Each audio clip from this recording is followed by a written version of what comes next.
Liquidity ratio. Number one, current ratio.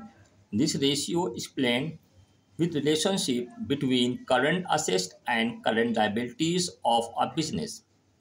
The formula for calculating the ratio is current ratio is equal to current assets upon current liabilities.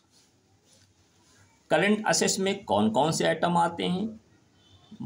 Cash in hand, cash in bank, debtors, bill receivable, stock, inventories, short term investment, prepaid expenses.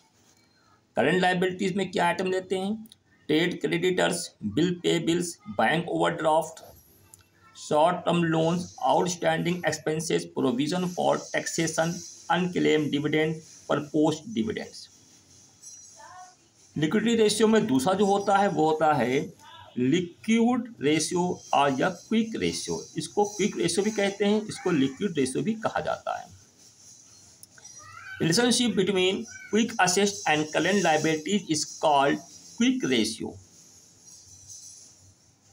या liquid ratio. Liquid ratio formula क्या होता है? Liquid assets upon current liabilities. Liquid assets निकालने का formula क्या होता है?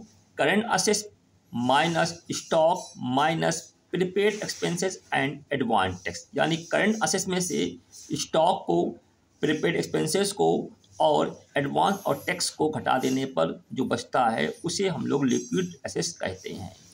अगर किसी क्वेश्चन में करंट असेट्स में स्टॉक या प्रीपेड एक्सपेंसेस या एडवांस टैक्स नहीं है तो वहाँ पर करंट असेट्स ही हमारा लिक्विड असेट्स मान लिया जाएगा।